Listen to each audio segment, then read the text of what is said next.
Hey everyone, this is Casual Fanatic. Film reviews without the shoes. I'm Luca, your casual viewer. And I'm Cayman, your fanatic. I do that all the time.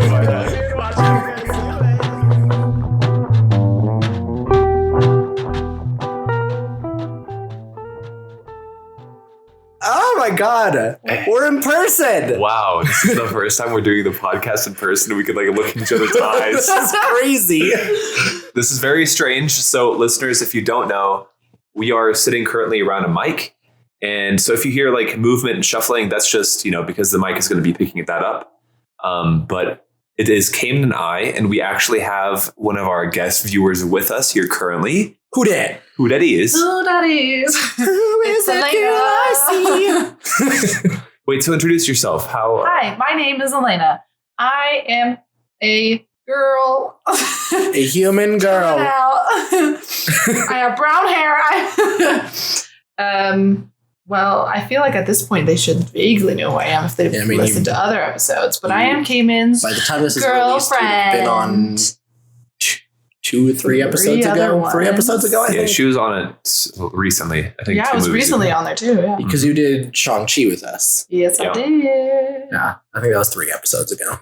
It isn't, in case anyone has heard Elena on before and didn't know, Des my girl. Des my girl. Yeah, so Shang-Chi we recorded on 11/5, which is... Oh no, that was 4 ago. 4 episodes ago. But you haven't released... No. Ooh. You can say it's probably been released when this gets released. Yeah. So. Oh, okay. we haven't released Doctor Strange or the new Thor, which is what we recorded last week. Yeah, so... Okay.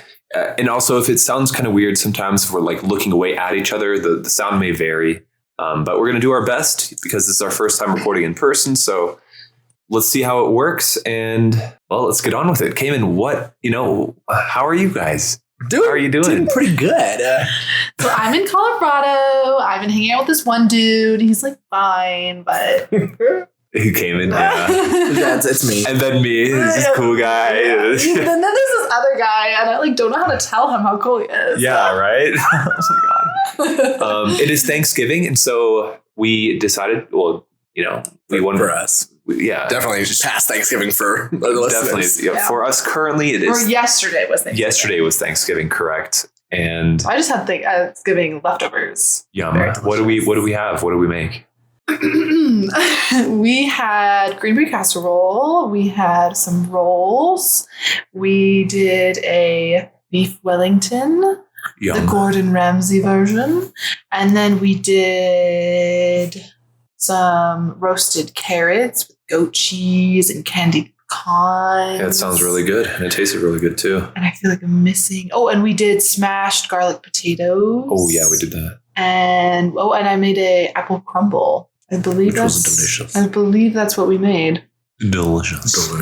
We still have more. I'll probably be having more later. Yeah, right, same.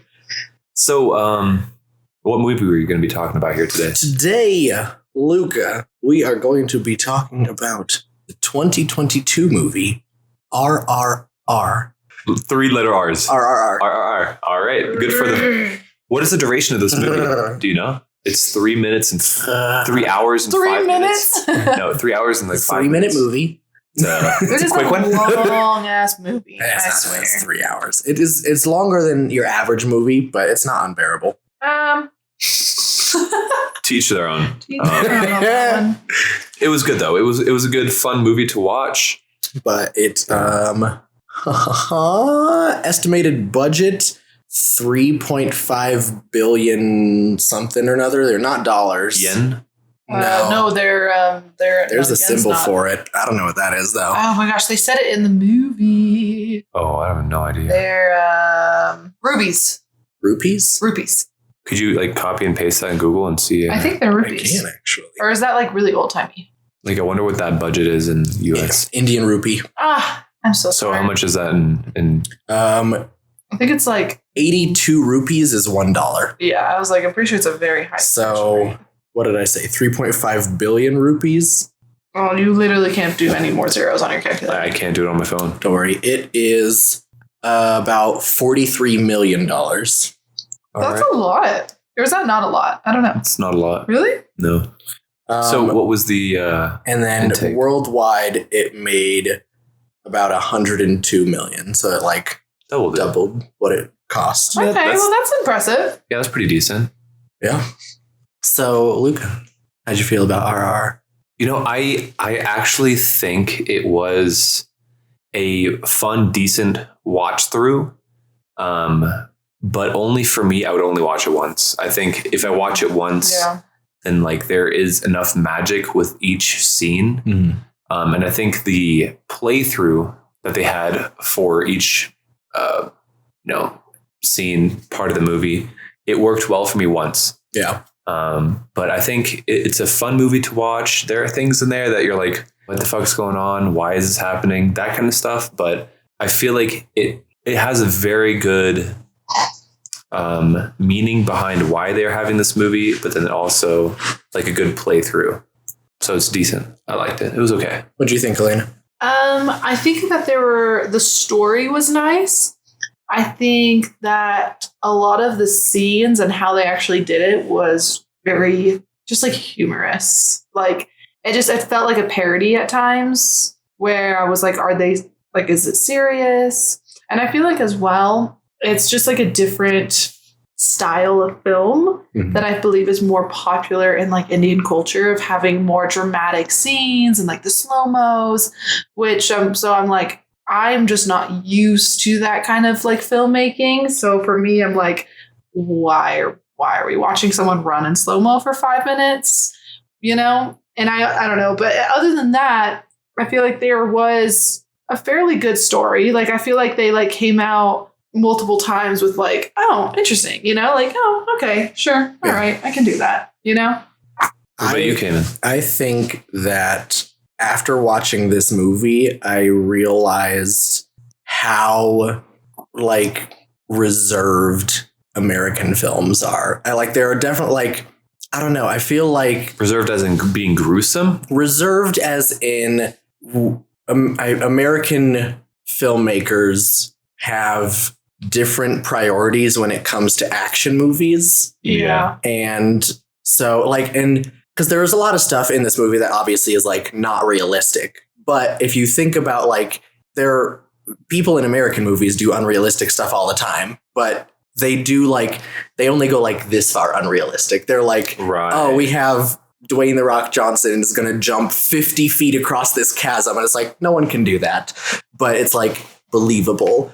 But this movie is like, nah, if we're going to do unrealistic shit, it's going to be fully unrealistic. Yeah. Like they're just going for it. And I think that's one of the things that took me off guard about this movie is because like things are happening that are so realistic. And then something happens where like, wait, what? Yeah. Like, and you can tell that like they like when they have different priorities when it comes to like where they put their budget as well.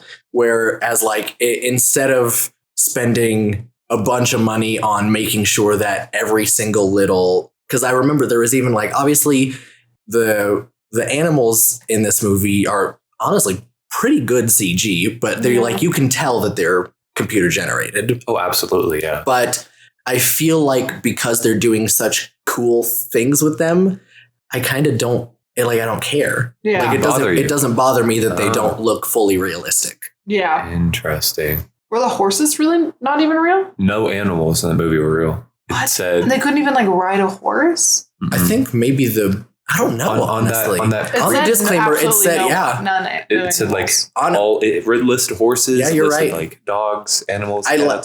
If the horses were fake, then those ones were very realistic. I never once doubted the horses. Yeah. There are only times where like horse did like a crazy stunt where I was like, Yeah, there's like one scene where it was like the horse and the motorcycle. yeah, and I was like, feel like okay, this feels like a car commercial right now. But although there was no car. Yeah. But like, yeah, like I don't know, that horse. That was one of the more realistic animals, I would have said. Yeah. maybe they that I spent a saw. little bit more time on that because it was. I don't know. We were looking at it for a long time or something. I don't know. I mean, even later on, like the jungle animals, they weren't that fake looking. Yeah. There were moments that they looked really fake, but like sometimes they looked pretty realistic. So for those who haven't seen the movie, there's a lot of animals in this movie, and there are disclaimers at the beginning. Yeah. That basically Absolutely says no like harm. no harm done to animals. Everything is CGI. Yeah. So you're like, okay, well, that's good, I guess. They Because also had another one of the starting resetting scenes too. is like, you think animals are getting killed Yeah. and you're like, oh Yeah. no, what's happening? But same time, it's all good. But I guess basic. Well, actually, we'll save that. Let's do our game real quick. We will step into the boxing ring. Okay, clap there so you know where to edit that out. No, it's fine. Do you want me to just go? mark it. Luke, I believe you won last time, right? I did, yeah. So I was if you would like to be the official judge on this one, Oh, yeah, let's go. you can unplug it if you need to. That's all good. Perfect. So you can read that, and then if you want to like give us a hint or something, and then Elena and I will battle it out. Oh, this sounds terrifying. There should All right. be a description somewhere. It's very short. Okay. It is a very short description. Okay. Let me read it right quick. It doesn't give anything away. Big overall plot is what it speaks of. Okay. Elena, would you like to go first? So basic description doesn't give anything away. Mm-hmm. The problem is I never remember the names of the characters. You can do it without the names. Luke has done it plenty of times. Yeah. It's true. Um, I already forgot their names. two men fight against the British Empire to empower their people. I'll say in pre-independent India, two freedom fighters go on a journey together that builds hope for the nation. Okay, so you said two freedom fighters. Okay. And you said two men. Two men. Okay. And then you said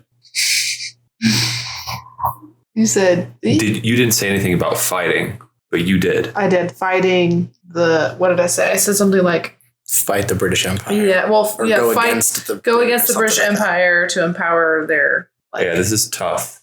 Okay, so let me just read it now, and then we can all discuss. A fictional history of two legendary revolutionaries journey away from the home before they began fighting for their country in the 1920s. Okay. I feel like we pretty much both said that. Freedom fighters. Yeah, because you said nation, and this says Right. country, and you said something else. This says country. I forgot what you said. I did mention, because that says 1920s. I said for India. Pre-independent India. Yeah, you did so say I mentioned that. a time period. You did mention time period. I You did. did not. I was more basic. But I also would say that Revolutionaries is pretty close to freedom fighters. you said India, and that kind of gave that away, that it was about India. But you Does also that give said it away? you said something about the British, so that gave it Yeah. away too. This is super blind. It doesn't Does that, say. wait, read it. Does that not say India in it? A fictional history of two legendary revolutionaries journey away from home before they begin fighting for their country in the 1920s. Oh, wow. Okay. So it's like literally super zero. broad. I would have done great on this. Two dudes doing shit. Two dudes fighting to bring their country back. That would actually been really good. All right. Well, So what are you, I mean, you're the judge here. I think You gonna draw a tie, or you're gonna say came and win? If you're really on the fence, you can also do a tiebreaker. I did that last time. How do I do that? I already read it. Just like think of, I don't know, something else and see if one of us can guess. Well, I don't know. That's I don't know. stressful. Let's see. Or just pick a winner. Here's the tiebreaker because I think it was pretty even. I was leaning more toward Cayman, but I think a tiebreaker is pretty even fair here in this situation. All right. Out of 5, with 1.3 thousand ratings Okay. and fans of this movie, Okay. what do you think their rating was? 1 through 5 stars On 1 through Letterboxd? 5. on this thing yet? Or did you already see it? I didn't say. Okay. So 1 through 5. What was their rating? Mm-hmm. I'm going to say 3. 4.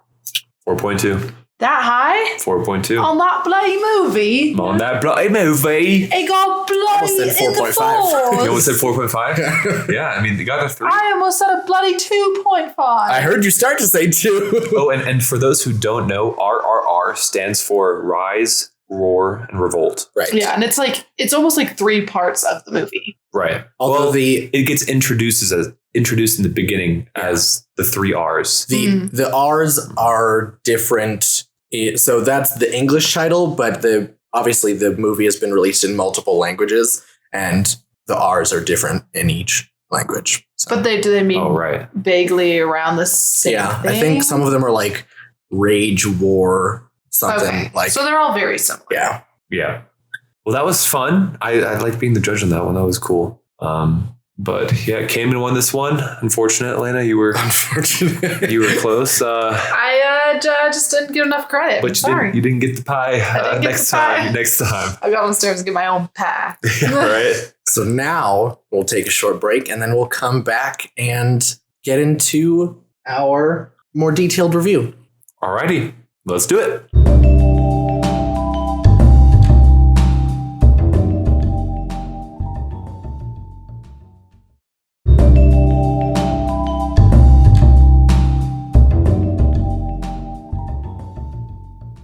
Take a quick sip and we're back. We are back.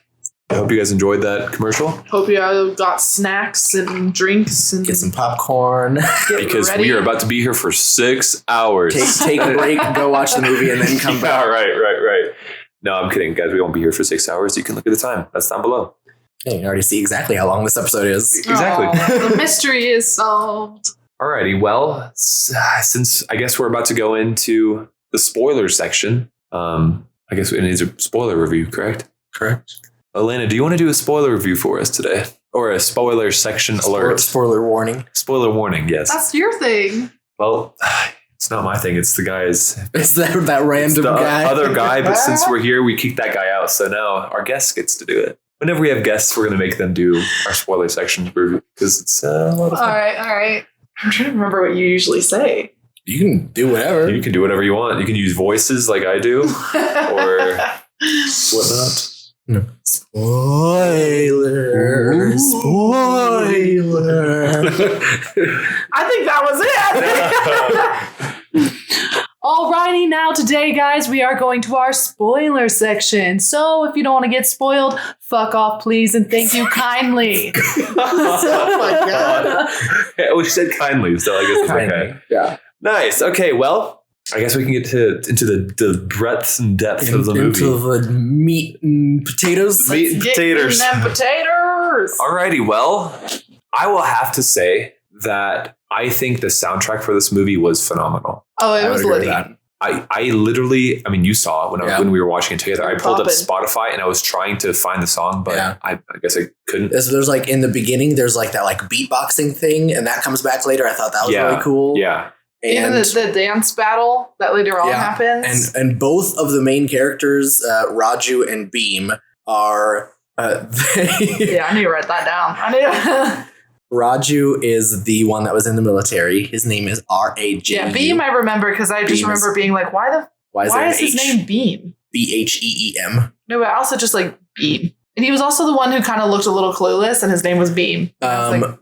So each of them had like their own like theme song that like when they were having a cool action scene that would play and you could like recognize it immediately. Yeah. It was super cool. Yeah. So it's Raju and then Beam. And Beam is... What do you mean? Who is he? Oh, he is the protector of a village that exists in the outskirts of Delhi, I believe. So apparently in the movie, they explain that every village has a protector. I forgot exactly what they call him, but basically like they're peaceful people until you like mess with any single one. Yeah, they described him as the village is a herd of sheep and he is the shepherd. And they said, if push comes to shove, the shepherd will break open a wolf's jaw to get that sheep back. Yeah. Mm-hmm. So he's that guy. And quite honestly, he came across as a character development. You met him as like this guy who started fighting tigers and whatnot, but then it went to him being like very passive. Well, he just came off very like, oh, sorry, it's okay. Right. Excuse me, please, thank you. Yeah, and maybe that was his disguise. Yeah, he was also trying to hide his identity because the entire British government was looking for him. Right, but then after that, he was like, "Fuck this shit! Like, I'm going to start." Yeah. When as soon as he found out where the little girl was, he was like, "Oh, cool! So I'm going to beat all your asses." Yeah. But we have to go back to why is he even in the picture? We haven't even. I guess we didn't want to talk about lingerie. But Yeah. okay, so Yeah, I mean, That was in. Oh, Yeah, it's no, gonna be this- so loud you doing that. that'll be fine. The intro is immediately intense. That was insane. They put down like 2 tiny little rupees on the ground, and then they stole this mother's daughter. Yeah, She thought they were tipping him was for. singing and doing henna on them or some shit like that. Yeah, so this little girl, maybe 7 or 8, was doing henna on the British The General's governor's wife. the British governor's wife. Yeah. And then she was like, well, she'd be like a nice Thing to put on my mantle or something. thing to put on my mantle, like decoration wise. Yeah. And then she was like, pay him. And then they gave him 2 rupees. And then I guess they didn't know exactly what was happening. They were like, thanks. Or like they accepted They assumed it was a tip or a thank you. Because they don't speak like full English. So their person that was like translator, who was like as best as they can do, he was like, oh, she's paying you for the thing that your daughter did, like saying they're paying you for the service, I guess is what they thought. And accept it or they'll be like, it would be disrespectful. And then so she picks up the money and she's like, oh, thank you. And then they took that as accepting the payment to just literally snatch her daughter. Yeah. So I mean, even if she hadn't picked up that money, they would have taken her daughter. Those were like my 2 least favorite characters. They were so mean. Yeah. So they took the daughter and They the were mom. so cold-hearted. They were almost comically evil. Yeah, like the freaking at the lashing scene, she literally like pulls a whip out of her vagina or some shit. Like literally, she's just been carrying that around. with you? It was in her big ass purse, and she pulled out a whip that had spikes in it, like as if you would hammer in nails in different parts of it. And she was like, you should use this to whip him. Yeah. And I was like, girl, why do you have that on your person? Yeah. Pretty crazy. So, I mean, those characters were pretty evil. One of the most evil in the movie. But then, so they took her daughter after they accepted that payment and put her into that car and then started driving away. And then the mom ran after him and like stopped the whole military, what is it called? She like parade? grabbed onto the car, and like the wheel or something was like yelling. Yeah. And then like she was trying to like, give the coins back. And that's when we get the first introduction to The one governor.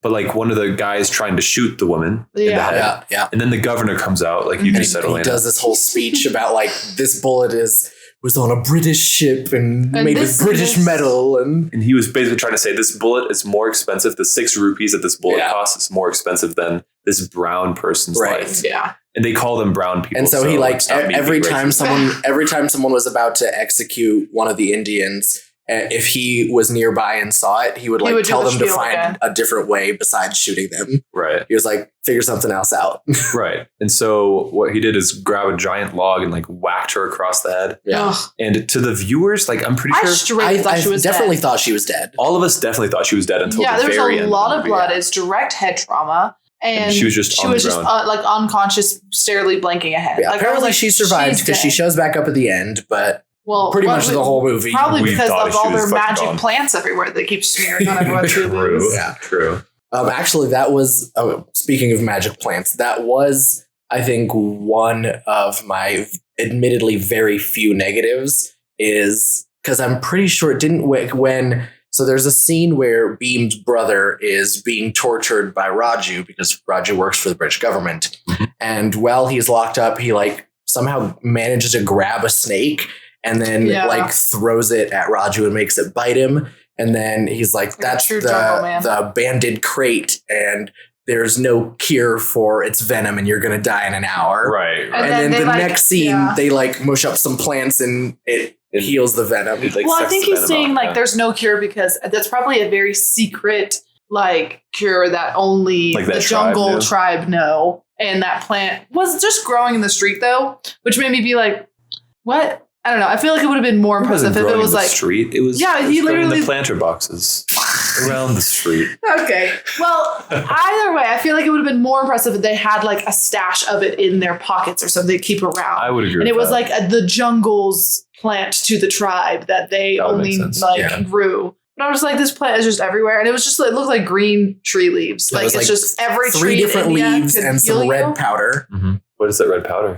Maybe that's the jungle shit. Yeah. And they also did like a green drip, or was that the? That was tree? the mushed up. That's the mushed up from the leaves. Yeah. Yeah. So that all happened. But anyway, we literally just jumped into the middle of the movie there. Yeah, no, we were just tangenting everywhere. So mom is dead, but not dead. But Drowned. They move on. This girl straight up kidnapped. Yep. And then what happened? And then so one after the other, we get the, I guess, introduction scenes for our two main characters. And the first one is Raju, right? But before that, though, after that scene, it cuts to the fire, right? Because that's the first R, the general. That's what I'm saying. That was the introduction scene for Raju. Oh yeah, where everyone's revolting because he stole a child. The revolting, that had nothing to do with the child. That was just okay. hating the British people. I thought on the phone he was saying they're mad about what we did. When did that first sequence come up to introduce the first R of the 3 R's in this movie, RRR? The first R is the fire. Well, so they have the 3 introduction scenes that also have R's, but then even later in the movie, they do like the Rise, Roar, Revolt type. Right. Okay. But the introduction R's are, the first one said story, and that was the little girl getting taken. And then there's fire and water, which are the 2 introduction scenes that I'm talking about. Gotcha. Okay.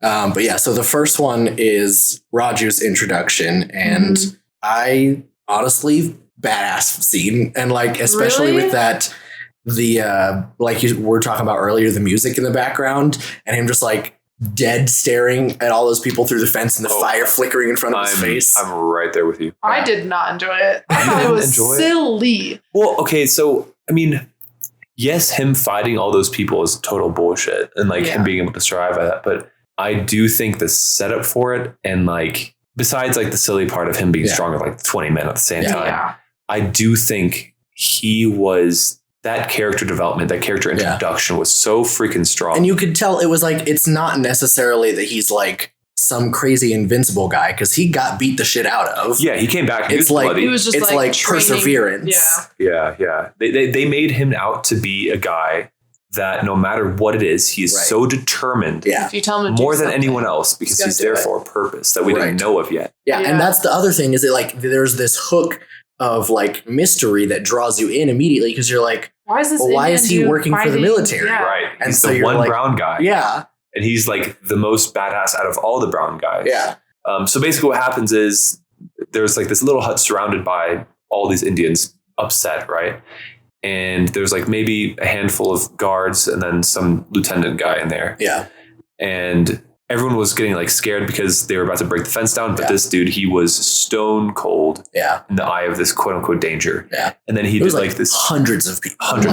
And then the lieutenant asked them to like arrest one guy in there. Yeah, because he like threw a rock at the governor's face. He broke a picture of the governor's face. And he was like, arrest that man. He was like, that guy in that crowd. And he literally said it, and he realized how impossible and stupid he knew. He was like, oh, maybe I shouldn't have said that. But he had to commit. Yeah. I mean. He's like, I can't look like a pussy. I got to keep going. Right. But then Raju, like, who was like, hell yeah. Like, he had his eyes locked on the target. And these guys, he jumped over the fence like a god. Yeah. Like a badass, and just like fought off all these people while getting beat the hell out of. Yeah. And while giving a beating. Yeah. And it was like there were moments obviously where people were like in and out, but it's like not the same sort of like, if I imagine a similar sort of scene to this. If I imagine a similar sort of scene to this in an American film, I feel like it'd be one of those things where you have like, there's 100 people, but only like 2 or 3 people are fighting at a time. But they like dogpiled him. They swarm him. And you think like, oh, he's pinned down way too much weight. And then all of a sudden you see like, these guys like flying 10 feet in the air. Like they show like a close up shot of inside the pile, and he's like twisting nipples. Like touching eyeballs, holding ears. Right. And then all of a sudden, like he's freed up again. Like throw them, and they're like, whoa! Yeah.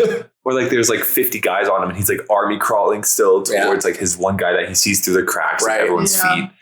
I do feel like as well though, like now further on in the movie that we know that he's supposed to be a good guy, he hurt so many people so badly in that fight. Well, and he even mentioned that in the letter that he was writing to Sita, who was his fiance. I'm hurting so many that I'm trying to help. Yeah. And he said, is achieving my goal at any cost the wrong decision? But I also feel like you do get into this weird mindset where you are with these kind of people for so long that you do kind of get, kind of fucked in the head, I feel like.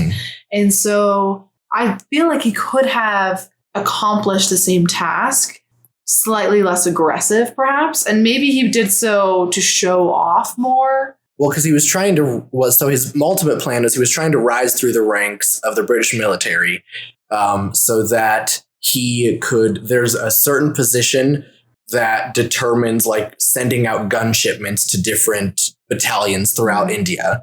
And so his plan was to reach that position and then use his power to send a bunch of guns to his old village, because apparently his entire village was trained to fight.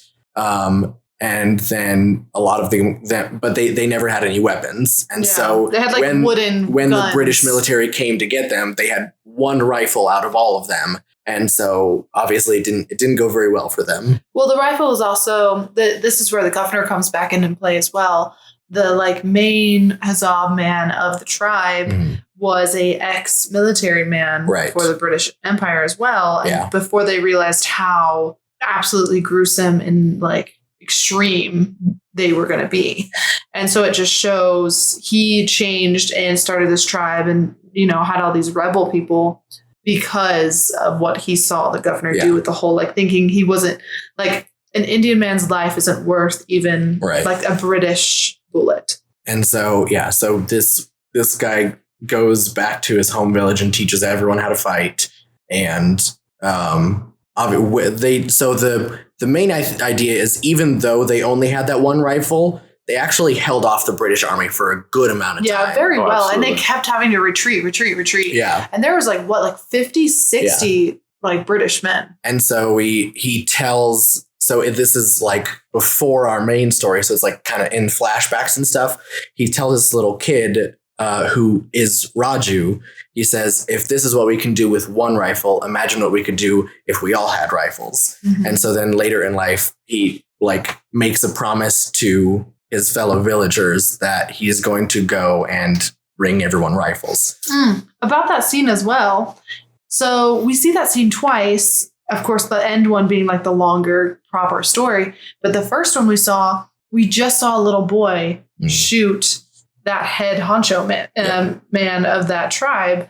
And for me personally, when I saw that and we didn't know he was a good guy yet, I thought it was like, oh my gosh, they probably was one of those things where they took him as a child and brainwashed him and trained him to fight for the British. And that's us like seeing him being used already by the British to like kill other like Indian tribes. Yeah. So I was just like thinking like, oh, this dude is like an innocent like boy who's been brainwashed or something. No, speak more into it. You're the middle. Oh, okay. I just didn't want to be too loud. No, you're good. But I thought it was interesting because then we saw it again and I was like, oh no, he does have like, he still has his tribe. Like not everyone died. Yeah. He's not like this orphan child who is living with the British for his whole life. Like he did have a family and a connection and like he was like, had emotions, Okay. So next question here. How did you guys feel about the bridge scene? Right. They're saving the kid on the water. Yeah. I think that was the very first moment. There are a lot of times where he had Raju had the chance to do the right thing and he didn't, or it moved on to the next scene or like something else happened. So he couldn't do it. Yeah. However, this was the very first time he sees that boy drowning or by the fire. And it's one of those, like they just like slow panned on him and like really waited for a little bit. And I'm not that this movie is not known to do very long wait of every scene, but I feel like in that moment of just sitting there waiting, I was like, is he about to walk away? Is he going to like scoff and walk away or is he going to help? I feel like it was a really good character development of like, oh no, he is not evil. Right. Like he follows the rules of the British, but he's not let a boy burn to death evil. Yeah. And I think that's one of like the hints that we get throughout the movie of like, because when I was watching that scene, I saw that is him trying to get his way in. So maybe he's playing the game of I'm trying to connect with these people. Yeah.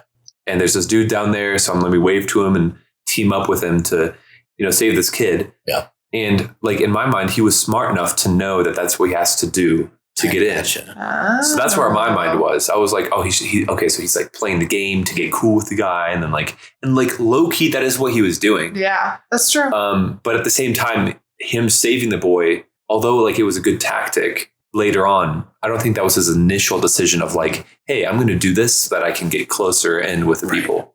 But I mean, the scene overall was quite interesting. I think it was, him running with a horse and then like jumping off. That's another. So there are so many like, I guess, visual themes. Yeah. Obviously, motorcycle and the horse. The motorcycle and horse. Like constantly like using motorcycles in the middle of a fight. Dude, I don't understand. Like, part of me was trying to connect the symbolism with that, like giving you would assume the Jungle Man would get the horse, but the Jungle Man's getting the motorcycle. So I'm like, is it two worlds coming together? Like this more civilized man in the city has the horse, and the like urban kind of not urban, but like Jungle Man. Yeah.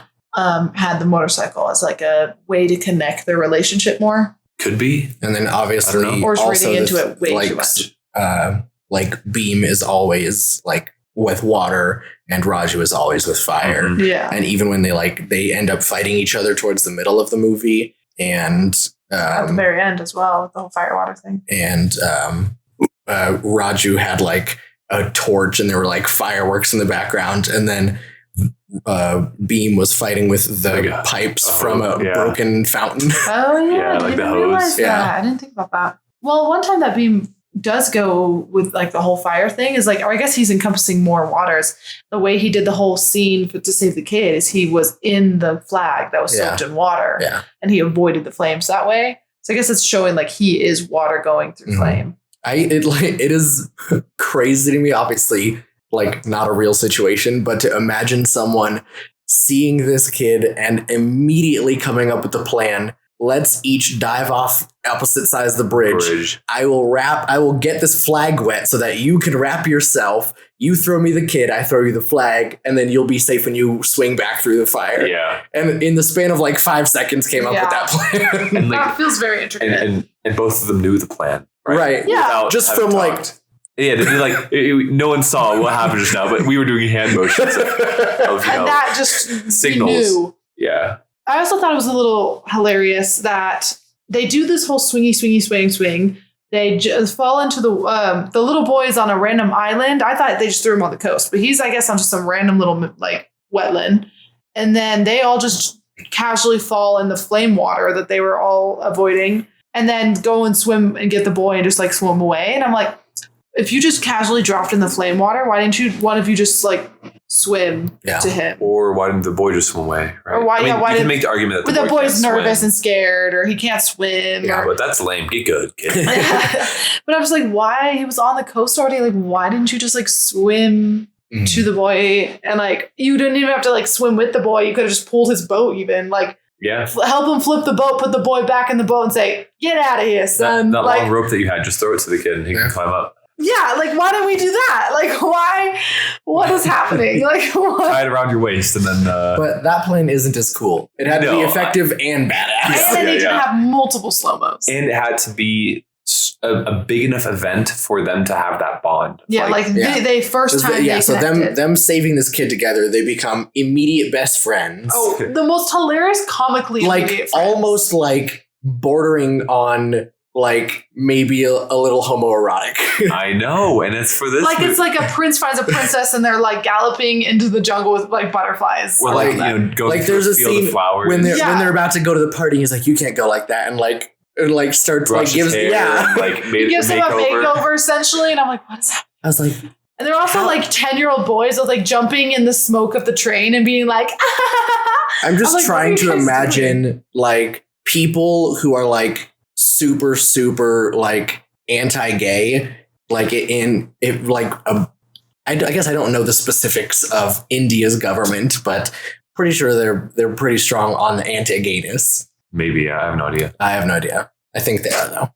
But just like imagining people that are like part of that culture seeing this and then just thinking it's like, yeah, this is just what bros do. Yeah. Like there's nothing gay about this. Nothing. Their mind just doesn't even register. Right. It, Like just completely. Yeah. But so they became immediate best friends. They did everything together. And again, this is while we know what in the midst of us knowing. Sorry. So you know how you just said it was like weirdly like almost like they were trying to date, and that's weird for India. So I looked it up because I remember in one of my cultural classes I took, they talked about the relationships of like different cultures, and in India, like the men have a very, very strong bond. It's very common for men to have strong bonds. Like here it says in like different wording, like bromance is a strong part of Indian tradition. It's different from same-sex attraction though. interesting. Like it is very common for them to make like super hella bromance, like man friends. Yeah. I mean, I can see that. I mean, Yeah. it looked like it, obviously, in the movie. Yeah. So I think for like us, that was like almost like misleading when we were like, what is happening? So are you trying to say that? But that's what I'm trying to say. Like, I feel like Are we us, soft? Are we the soft it ones? feels like not sexual, but like non platonic. Like it seems like there's like a deeper relationship than them just being friends. Yeah, like hella bromance. Yeah. Right. Or but is that just because we're thinking soft it like ones? that? Like, yeah, we think, oh, they're dating. Yeah. But like, and to us, like, if you think of like a very basic, like American culture, it's very like, hey, bro, what's up? How you doing? Right, Like, don't like touch me. Ew, that's gross, Right. you know? But it's like for Indian culture, it's like it's much more like romantic friend bro. Right. But That- like but not like- at all like same sex. No, that's why I said not attraction, but like that's exactly what I'm trying to say is like it feels heavily romantic, which like when we think about a romantic relationship, we're like, no, it's like that's like gay romance. It's a bromance. Yeah. But for them, like it's not romantic. It's just like that's just good friendship. Right. Yeah. Like they don't right. even register the idea of it possibly being romantic. Yeah, that's. Right. I think we're all saying the exact same thing. No, we are. And I think it's like interesting that this movie is being produced and filmed in India. Yeah. Is showing that. And I think it's cool how us from, the American side of culture is, talking about it and like noticing that, hey, like, That gives us like different ideas. but we are still respecting India as a whole of like, and we're acknowledging it. We're letting the viewers know. And I think that's like a good point to make. It's definitely one of those things where it's just like you realize very quickly that depending on your background, you take different reactions and like physical and like mental kind of interactions between people. Mm-hmm. Depending who's watching it, could it just be taken much differently. Yeah. And then, okay, so saves the kid, and that's his fire moment. And then the water moment for Beam is, or no, that's the jungle. Like, is that him catching a tiger, his water moment? That was before this. Okay. So we had the intro with Raju, and then right after that is Beam's intro where he is being chased by a wolf, and then the wolf gets That he like on purpose intercepted. Was it on purpose? Yeah. He poured blood on him to smell like something that's a predator would want to chase. And this was because, as we like find out later, he was capturing jungle animals to attack. Right. As his like big jungle scene. Why not just go straight for the tiger? Why would he purposely attract the wolf he didn't mean first? to do the tiger. Oh yeah, that's what I was asking. Oh, I thought you said wolf. Yeah, no, I think it was half. He was running and then he saw like the tiger And so he like went for it. He was like, oh, I might as well get this. Yeah, he also formulated a plan in 5 seconds. And he followed the tiger footprints. Yeah. And so then he went for the tiger. Yeah, but I mean, I think it was, him running. But it's weird because like, I guess he did have that trap set up. So he's like running through it. Do you think that trap, I guess because it was obviously they were just like the hooks were on a little piece of wood, and you were like, did you think? But like I think they built the trap for it was a also wolf and just happened to have a tiger instead. How convenient and hilarious. Okay, so you have this wood piece. Wouldn't you believe that you'd have 2 rings on each side of the rope, and you put them both like hooked onto that piece of wood? But conveniently, when it fell apart and he had to grab both sides and put them together, it was a hook and now a ring. Yeah, hook and a ring. Yeah. And I'm like, okay, well, why would you use a hook and a ring Now would you not already connect them? So like it should have been 2 rings. No, I'm with you. Like that was just like it's something to help out the movie because they knew later on because then he gets to do his cool flex moment. yeah. There's a lot of flexing and muscles and veins in the Bro, yeah. These 2 dudes were ripped. Yeah, They're absolutely ripped. shredded. But they also have like I suppose actual like metal skin because the tiger swiped at him multiple times. Like not like I mean, he had gashes Yeah, across his chest. yeah, huge. super like they Massive, were not huge. deep at all. Like they were super surface level lacerations. You know, honestly, that should have been much at deeper. least 60% of this movie was you just pointing out like medical things. You're No, like, I'm just like I'm just saying that's not what that's that would not look realistic. One of the things that she said was, "Oh, that blood is too thin. It would have clotted already." And we were like, "You." Well, are okay, such I'm a just nerd. saying he literally poured a like bowl of blood on his head. I'm like, and it was like the thickest, most like maple syrup, like because it was clotting. molasses. No, like literal molasses pouring down his body. And I'm like, no, that would have been chunky with a bunch of freaking clots and like just slapping down his body. Unless you're like cutting someone's like throat and it's dripping on your face. Yeah, but I mean, having talked about the tiger and then the coyote as well. Yeah. What did you think about that CGI? Excuse me. Yeah, so I think The wolf was, I think, more poorly done than the tiger. so.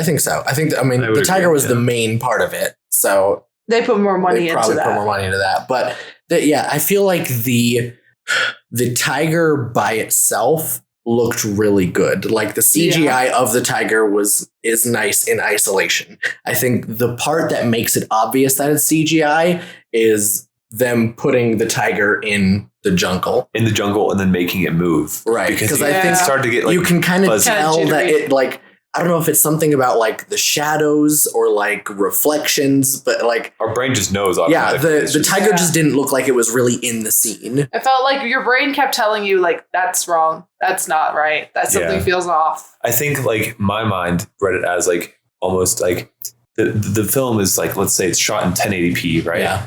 But then the tiger was 720p, and you're like it's not bad, but Yeah. like it's just not the same quality. the resolution is not matching Yeah, it's up. like a little bit out of focus. Yeah.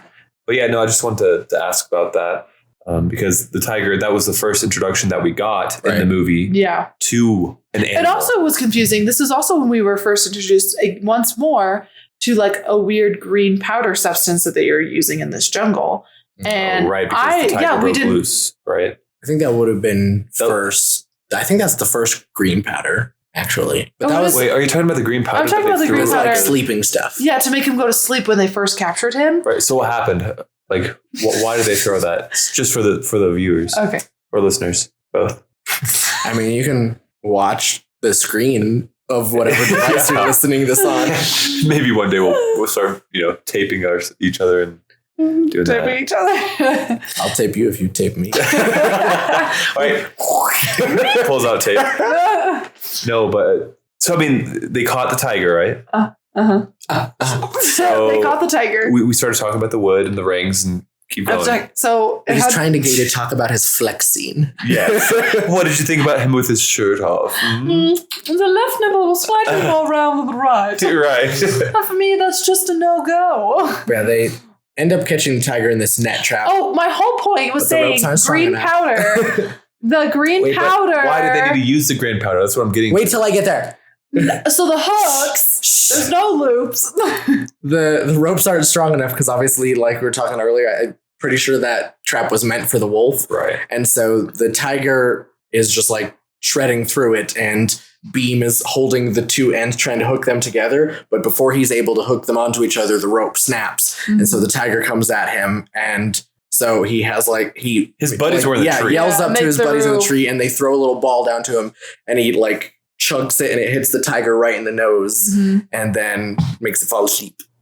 And then this is also the part where it was also super unrealistic, where he was getting just freaking mauled by this tiger as it was slowly falling asleep on him. I was like, I mean, time slash. And then the first three of them were full on, I'm a tiger, you die now. And then it got Right. less But intense. I think he was already at that point holding the tiger back a bit. Yeah. He was because he had grabbed huge. He's the massive. paw like here, the shoulder areas of the arm. and so it was just like swiping at his back. Yeah. So I think like, if he would have made contact, he would have fucked him up. But since he was just so strong and muscly, He yelled in that tiger's face at one point. he did. Yeah. The tiger like roared at him. Yeah, roared he like back. straight up was like, "Rawr!" I wanted the like tiger to flee, but I honestly was waiting for some Tarzan shit where they were gonna talk it out or something. God, amazing. Hello there. Yeah. So I mean, the tiger then fell asleep, and like while the tiger was falling asleep, And he said, swatting. "Sorry, thank you for making this sacrifice for us." Or something. Yeah, something like that. So we thought at that point in the movie, The tiger dead. Thank you. And then, Although you said you saw it breathing when it was laying on the ground. I did say that. I said, "Oh my god, I think it's dead." And then the person in me who refuses to believe any animal died, I was like, "No, it's breathing." oh, so it was breathing. Yeah, that's right. Oh, okay. I saw it that it was breathing, but I honestly didn't actually think that. I just assumed, like, I forgot it was CGI for a moment. I was like, "Duh, it's a And then tiger, there's a point that was like kind of funny, and you see there are a lot of times where, like, obviously being friends with someone kind of clouds your vision a little bit, and so there are like a lot of, even like in real life, like sometimes people will be like friends with a criminal and they don't know because they're like in their head you can't even conceptualize that person as a bad guy. Right, or like your brain just naturally ignores those things about Right. someone. And so you're like well, there's I mean, they do that thing, but that's that's Whatever. Luca. Yeah, that. there's a scene where Raju and one of his like police officer like coworker whatever people are just like walking through the street, and they see Beam like further down the street carrying like a full ass cow leg, and they're just like, "Oh, I wonder who that's for," and they're just like, I guess they're gonna eat. yeah.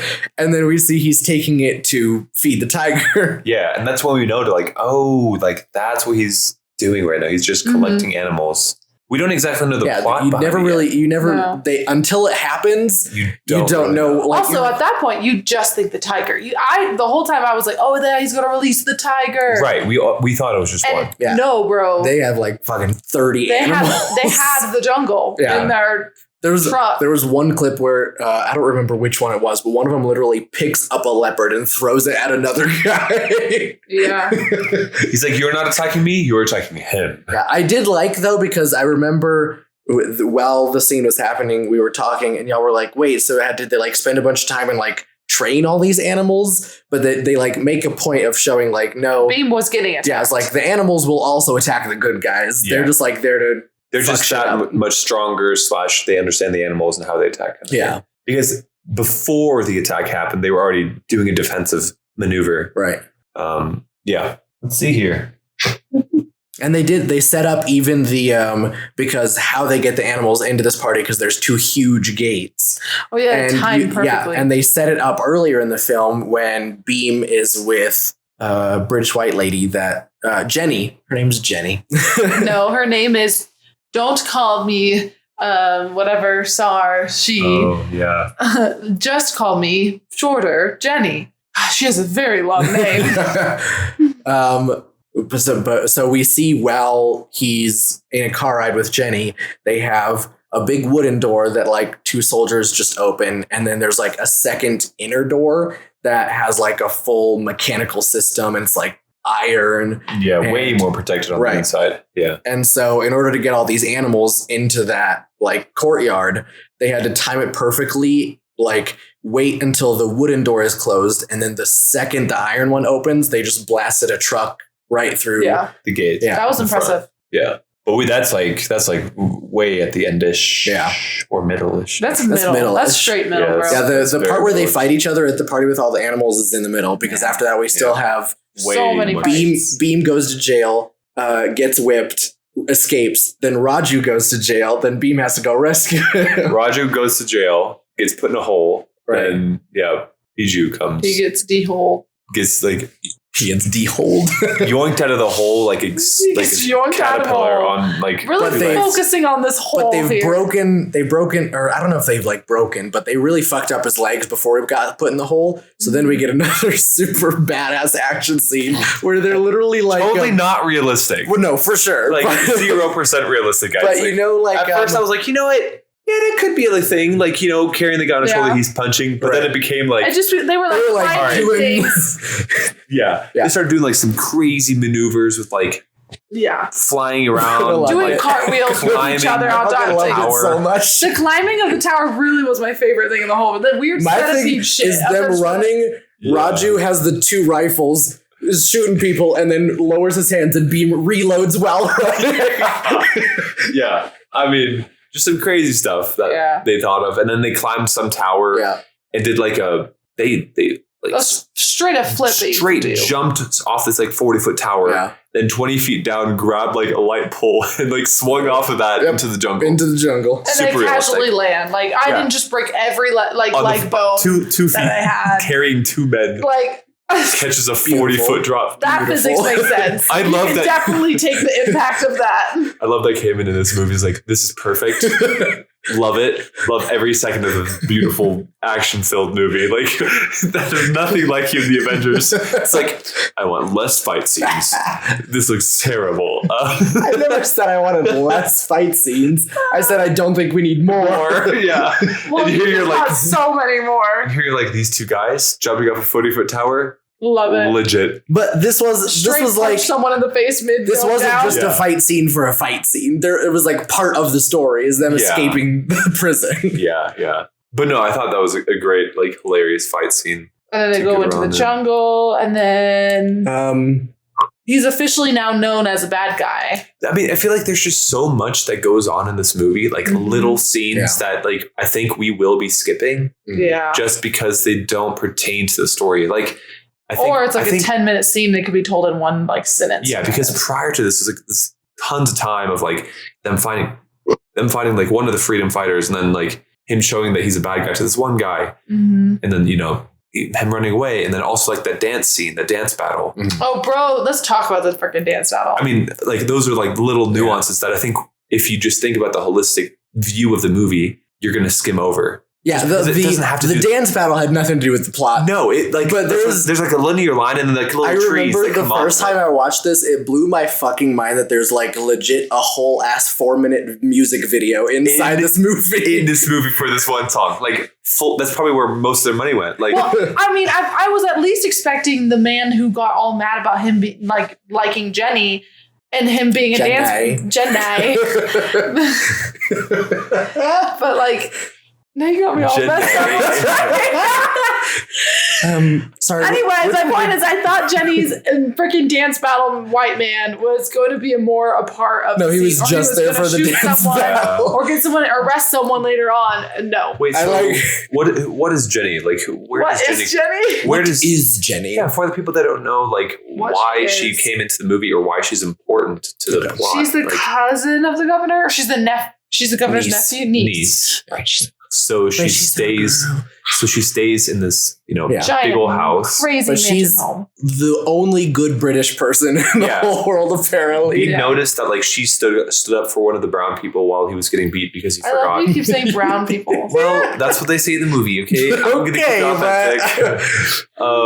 One of the Indians. One of the Indians. One of the people of India. Right. Well, anyway. So she stepped in front of a soldier, like giving him an ass whooping because she knows that's wrong. Mm-hmm. And so that caught Beam's eyes. And then Beam also put the puzzle piece together that, hey, she lives in this big old house. So if I can get close to her, maybe I'll get close to people who are more important. And then at one point, the first time he actually talked to her, remember at the farmer's market, he made this like bangle thing. Oh, yeah, because she finally revealed that they had girl. gone out like 2 times before, and then on the third he time, also liked her. Yeah, no, he like straight up liked her, but then during one of their dates, he finds out that Molly or Mally or something like that. I don't remember. Oh, the little girl's name? little girl finds out that she is in the. I guess it's not really a palace. I don't know what to call it, but the place where the governor is staying. The manor. Yeah. Yeah. Manor. Mm-hmm. So yeah, he finds out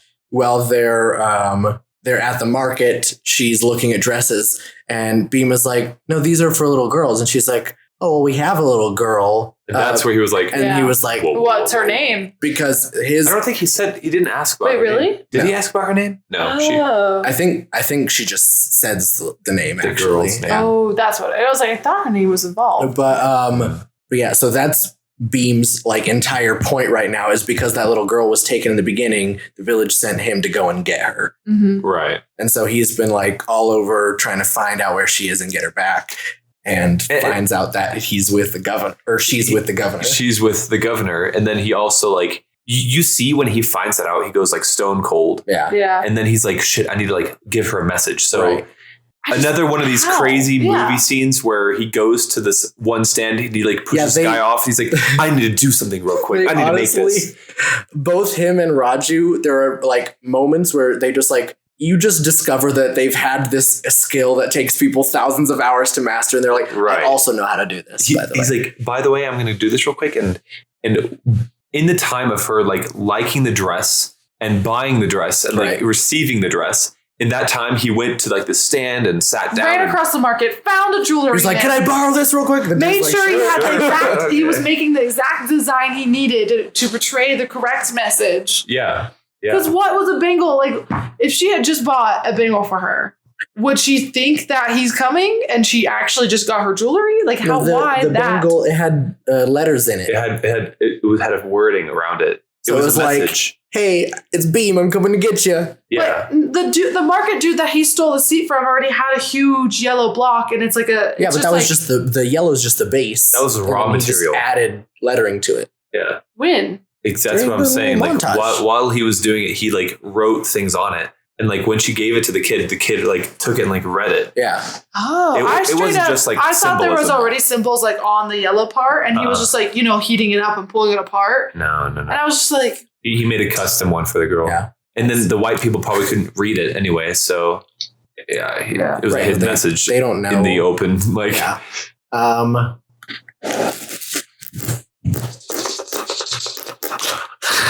So I mean, I also did think it was like a cute scene when the governor's niece came back home and then gave like, you met the girl in like this big old, basically a jail cell cage. It's just like AKA trying to look like a little kid's room by having a bed, and like she like you could see that Jenny was the one who was trying to make the room look more like a kid's room because she was giving a toy.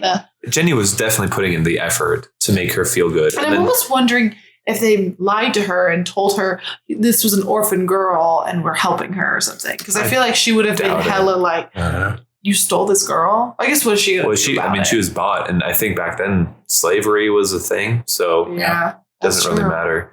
But no, what I was getting at is like when she got the dress, she was like still like sad and like crying or whatever.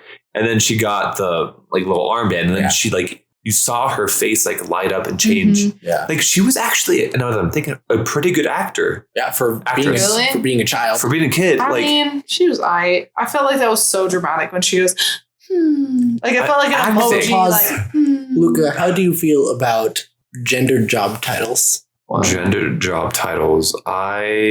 You said actor and then corrected yourself to actress. Actress, yeah. Isn't that like a respect thing? So is an actor... Some people would say it's a disrespect thing. Oh, here we go. I'm just asking a guy. I don't know. Like, I'm just trying to get the thought in my mind, when someone said, like, talking to a woman actress, like, I feel like she would want to be called actress. There's a lot of I feel like who want to be called actors. Right. There's going to be... Because, like, the argument would be, like... That it's a gender neutral. You wouldn't call a female doctor doctress. Like, just use the job title instead of trying to change the word to make it sound feminine. Yeah, well, I didn't make up that word. It's just a word that you use to categorize a woman actor. But why do you need to categorize a woman actress? I don't know. But that's the same thing as, like, how do you just, if you don't take it into negativity, then you can just say, like, why is it that we're regulating what a female actress is and not a male actress? I don't know. You could just be like, I guess if you could prove that like actor came first or something. 100% you can. So then I guess you could take it wrong. But if like a word is created at the same time, then it's not necessarily putting immediately the mindset of the woman is on the side. Yeah. But when words were being created, women were on the side. Yes, because yes. I agree. Sexism is baked into our language. Yes. That's what I'm trying to say though, is like it's just in the language. So I use it for it. I don't think I put enough thought into that word. But being asked about it, like, sure, I think any feminine title is weird because I feel like the male title can usually be used for both parties. Right. And I also, get that's like a way nowadays, to people like, identify as so many different things that it's really hard to categorize and make people feel accepted if you have a he, she kind of like compartmentalized word. Because like if you're trying to say like actor is for men and actress is for women, Well, then where what do about this like very large non-binary part of the actors? population of people, where do they belong in that? yeah, I mean, yeah, I think it just makes the women and like the title make them put them in like the promiscuous kind of category of like, I don't know, it's old English. I think it's, just as bad as our Constitution. So if you don't agree, you can write to us at. If you also are not LGBTQ. Yeah. I mean, I don't know. I'm just sure actor. I wasn't trying to correct you. I just like, I was like, hey, let's talk about this for a second. Yeah, no. I don't know. It's how it was taught it, I guess, back in the day, is that a woman actor is called actress. I feel like I never think about it. I simply also just say actor because I more often, I don't know, I just think about actor, everyone. I mean, it's just granted, actor. in my language. I think it's just a short like. I mean, in my language, though, you have words for male and females all the time. So that it's is just crazy to me still that German has that, because the Netherlands, like Dutch had, but like also male, female, and we changed it. Yeah. So I'm like, why y'all not change it? I don't know what to tell you. It's a lot of effort though, because I like there are some words I feel like it's hard to unlearn. I feel like like your grandparents or something will say one thing or know the gender of things more, and it's also hard because but also gender and rules language are still technically in place. Doesn't really make any sense. Because like we had this discussion so many times, even while we were trying to learn French, is like when languages that have like gendered words. Like a table is obviously, or a wall is microphone female. is female, but a chair is male. So right. No, I mean, that's German right there for you. But that doesn't make any sense. It doesn't. But in the language, I guess if you're talking about it, it does. Like, I don't know. It's just one of those things you memorize. Yeah, it's just like if you tried to think of a reason it's that way, you can't think of one, but you just accept it because that's how it is. There are a lot of English words as well like that, where there's not really a rule for it, but everyone knows you say it like this, not like that. Yeah. But anyway. The movie. I would like to say one scene that I really enjoyed was the scene that sounds cruel now that I've said it in this order. However, the part where Beam is getting tortured and getting hit by the whip.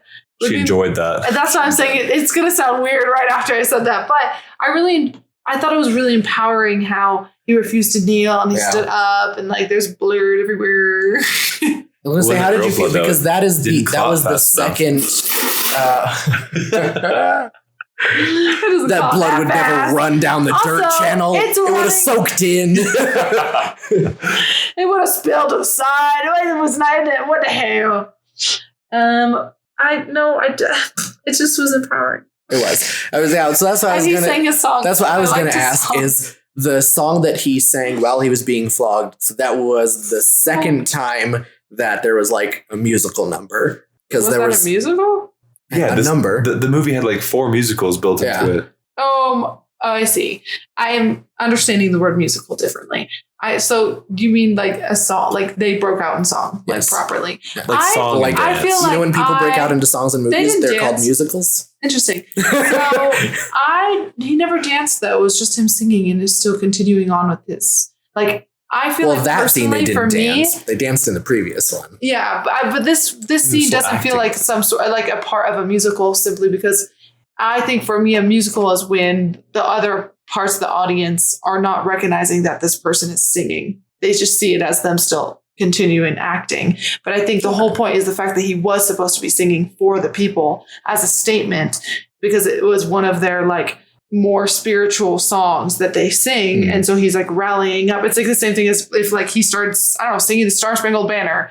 You know what I mean? It's not part of like a musical act. It's not like they're just singing about what he's doing. He's doing it to gain a reaction. That's another thing that I think made it hard, because we watched the film with English dubs. The first time I watched it, they didn't have English dubs, so I just watched it with subtitles. You watched the OG version. Right. And that was also dubbed. Yeah. So I don't know the production behind it, but the language that the movie was filmed in is not the language that it was like, not dispersed. What's the like business word for sold?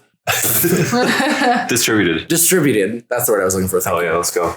When the movie was distributed, the language that they distributed it in is not the same as the one it was filmed in. Right. So it's like when we're watching the English dub, it obviously doesn't line up with what their mouth is saying. But even if you watch the parts where they're speaking their like native language, it also doesn't line up because that's not actually what they're saying. Yeah. That's right. Ridiculous. Yeah. I know. I don't know what you just said. Yeah, I know. I know. I do. I was just trying to concentrate so hard, and I just started like making your voice into a tune. And I was like, to a tune? Oh no. She's like, oh, okay, hit that beat. Oh. Wiki. So what did you have to say about that? Yeah, so I'm putting, really adding to it. Just it really, it explores and defines. You're done. Honestly, though, I could have played it off. If I didn't tell you, I didn't listen, and I said that. No. I knew you didn't listen. You didn't have to tell me. Wait, from that part, how did it get to the dancing? I mean, that was no. That wasn't. That was way before. Yeah, the dancing one was before. This one is when he was getting flogged, and then they were like, "Just kneel," and he didn't, and then he like started singing the song. But okay, so that's what I was getting at. Because we were watching the dubs, during songs they didn't dub the songs. So every time they sang, that was still I noticed that lined up, and I wasn't sure if that was a quinkadinky. Because obviously it's like you'd have to like rewrite the song because stuff wouldn't rhyme in English. Right. But when I watched the first time and I had subtitles on, I got subtitles for the songs. Yeah, I don't understand. That means with the subtitles, I like knew what they were singing about. Yeah. But when we were watching it this time, you're just like, it goes over your head, right? Kind of thing. But from my memory, it's been a while since the first time I watched it, but. I think the song that he's singing then is like singing to himself, like "Beam, don't give up, your country needs you" kind of a song. Oh, okay. Yeah. And then the people around him are hearing that and they're like, I think so. He's fighting for us and whatever. Yeah. And so that's the point also where the revolution kind of begins almost, where he gets the people riled up because they break down those barriers. Well, we can see that there have already been some like riots, because like that's the same thing as the first scene with Raju is all those people like trying to go break into this like I don't know what that building was supposed to be for, because it's literally like a tiny little outpost like with barbed wire around it. I don't know. Yeah, like a military outpost. Yeah, but yeah, so I think it's just like across India there have been several of these riots, and this is just what happened to fuel up this crowd. Mm-hmm. Right. Yeah. And that's kind of another one of those like crazy scenes. Like this dude's getting whipped by this crazy. You can see it like dragging across his skin. Yeah, he like looks down, like smiling. You'd think though that it would tear him up more, or that it wouldn't even like let loose, because they demonstrated it on a piece of wood. Yeah, it would hella get stuck in like your tendons and your muscles, and like medical things. And it would go into the deep fatty tissue layer, and then your tibia, and then it would like scratch your bone, which means that you're dead. No, but yeah, I mean, to that point, seriously, it would like get caught in there, and it would also just drag so deep you'd see bone immediately. I don't even know if that kind of piercing would be able to drag, because it's not. They're like spikes, so like. I mean, if there's a man who's actively picking up motorcycles, I think he would be able to yank. Yeah, true. It on. I don't think a normal person would be able to. Yeah, and if I don't know if we've said that yet, during this movie, these guys, they're like superhuman powers. They can pick up vehicles. These guys are so strong. They're like Elena said several times towards the beginning, she was like, so is this a superhero movie? Yeah, like are these guys superhuman? Well, it's true. Yeah, I was confused. I thought it was going to be like a mythical thing, like. We go into like this tribe has this person that they worship, and they're actually like, it's like Black Panther vibes is what I was getting. Yeah. Yeah, basically. I mean, they had the strength of Black Panther for sure. So I thought it was like a tribal thing where they like have their warrior. But at one point you just kind of accept it in the movie. Yeah, and then you're like, these guys are strong. Yep. You're like, these are just strong guys. You're like, oh my god, there was a motorcycle. No, you know why they're so strong is because even being fed only once a week, they're still doing fucking pull-ups all day. He's like, I'm all right with it. I'm fine, chilling.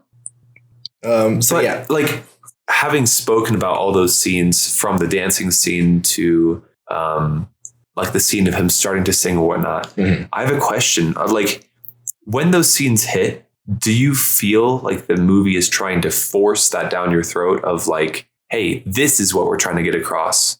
I don't think so, because it did. I mean, I guess you could say every movie is like inspired by like Even current the dance events. part. Even the dance part. You have to like keep that into account too. From what I remember of the like the song they sang at the dance party was like completely just about dancing and having fun. So, Right. but I like even like songs where he's like talking about rising up and like defeating the British. Like I don't know if that would necessarily apply the same way, because that's like, I don't know, that's such a specific message, and current India isn't under British rule, so I don't know. Like I guess I wouldn't be able to think of what the connection is there. Yeah. I mean, I see that. I just feel like the scenes were so forced to get something across, whereas it could have been just a little bit smoother. How do you mean? Because while talking about the movie, if I would draw a picture of what I think the movie timeline looks like, it would be like linear bubble.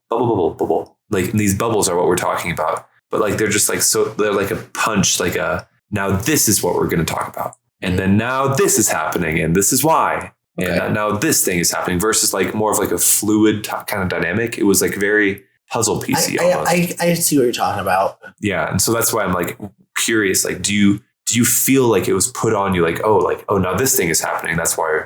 I don't think so. I think it took a bit of getting used to, because it does really like the plot just jumps from like, today this is happening, next scene is 2 weeks later and this other thing is happening. Right. Like, oh, now we're dancing. You can follow the story through all of those scenes, but they don't necessarily feel connected. They're not cohesive. Right. That's why I was like, oh, okay, no. I just felt like I was being like dragged around. Like even just like you have this whole thing about a little girl getting stolen from a village, and then the next scene is a random military guy beating up 100 people, and you're like, right? How are these tell together? You why these characters go together. Yeah, but like once you keep watching it just starts making sense. Yeah. Like they show you this thing, force it down your throat. They show you this thing, force it down your throat. There's no line connecting it yet. And then like all of a sudden, like the more things they force down your throat, the more like a line appears. But I think that it tapers off the longer you watch. Cause like in the beginning, each scene is like very separate. But then like once the story really comes together, then like even when it does a random jump, you're like, okay, but I see where we're coming from. Exactly. And I think that's interesting. That style almost reminds me of like how a lot of books do that similar kind of thing. They did more of like by a chapters. Book movie. Yeah. Where you have like, in the beginning bolded what character you're about to read about. Oh, one of those. And so I feel like it felt like a very like, most movies are like, we are doing this story and you're going to go with us through every single timeline and it's all in order, and we're kind of telling you why we're going into this new thing. Whereas like in a book, it's really similar where it's like this, it's like Anya and a whole story. And then the chapter just goes to a blank page with another, like with Stuart. And then, continues. And then they all of a sudden meet, the chapters go together. Right. No, yeah, I'm totally there with you. Like it felt very booky. Yeah. And that feels kind of more like old timey, like tribe, like maybe more of like cultural, like storytelling. Indian culture might also kind of be similar to that kind of way. Yeah, but I think it also helps because the movie was brought to you from multiple different first person perspectives versus a movie. Multiple main characters. Yeah, versus a movie where like you're linearly following one person. Yeah. There were a lot of things happening that you have to kind of follow, like different timelines, and then put them together at one point. We've been saying. Do you think you touching this cord is going to get picked up? No. Okay. He said no later on. No. Because sometimes with like when I'm recording, if I even like brush the desk near the microphone, it's like, shh. Oh, no, we'll be good. They'll hear this conversation though. No, keep it in. What were we talking about? Oh yeah. Oh, okay. So we already talked about Raju's escape when they were doing the like weird piggyback double fisting thing. But what did you guys think about Beam's escape before that? When because after the whole animal fight, he gets arrested, and then Raju is like brokenhearted and writes a letter to his fiance, and he's like, I don't know if I'm doing the right thing, and yes, I want to help my village and bring these guns to everyone, but this is my best friend and I need to help him. And so then he like goes and change because he had already achieved special officer, I think was his new rank. After he arrested Beam, he got promoted. And then when he went to rescue him, he like went into the armory and like broke all of the firing you're putting pins. two things together. No. Okay. He breaks all the firing pins off so that when he goes, because he figures out that Beam is going to get hanged. No, when it's people, it's hanged. Hanged. I know my vocabulary. A picture is hung, a person is hanged. Ugh. Hate it. Stupid. I'm also a casual English speaker. Apparently. No, yeah. Okay, so hanged. People going to be hanged. Hung. Right, so... That sounds gross. So Raju goes to the armory and breaks off all the firing pins, and he's like, send this to, I guess, the location where he's being held prisoner. And so then when he goes to rescue him, there's this whole thing where he's like, he set up a tree to fall on the road so that the governor was with him. What I thought he was going to do. And so the tree falls on the governor's car. This is like the very end. And then there's stuff that happens after this.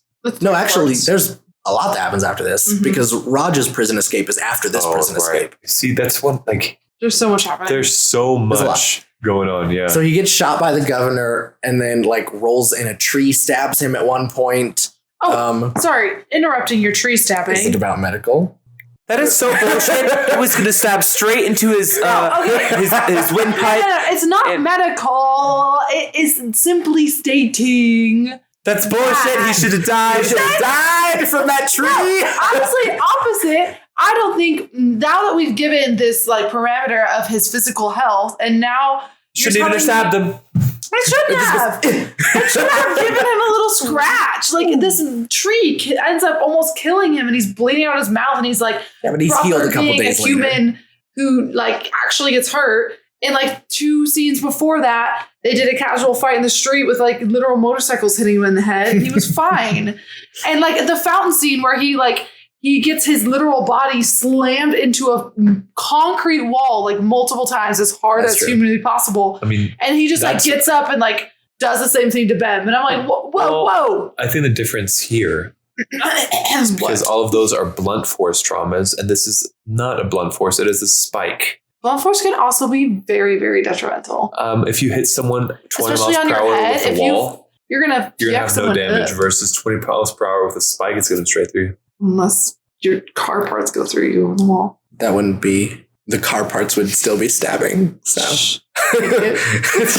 No, okay. Nice try. But can I just say, still, it makes no sense. It doesn't make sense. Okay. A lot of the parts in this movie don't make sense. I don't know if we you saw the established part. right in the beginning. I don't know. It's not a very realistic movie. I don't know if she missed the part of like him carrying the motorcycle and like swinging it around like a lasso and then throwing it. No, at someone. like I honestly, that feels real to me. Or like one-handed picking people up one-handed and throwing them at a crowd of other people. No, I'm saying like all those things. Yeah, I could do that. Like that all feels good to me. Oh, so all the things that are like I just like the head, all the medical, just the head hitting concrete and not getting hurt. And then like a little tree root making it so that you're bleeding through your mouth, you're dying, and this was the worst injury ever. Seems legit to me. I don't know. Anyway, he gets all stabbed.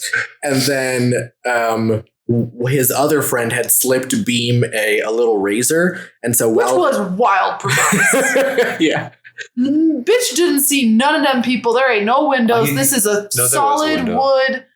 Nah, bro. There was like the slot. Yeah, there was like a little. I think it looked like a rubber slit between like the metal part of the bus. Dark ass wagon. You're looking through these slits at nighttime, and you know exactly where his hands are placed on the bottom. Yeah, I mean you'll see brown hands. What the?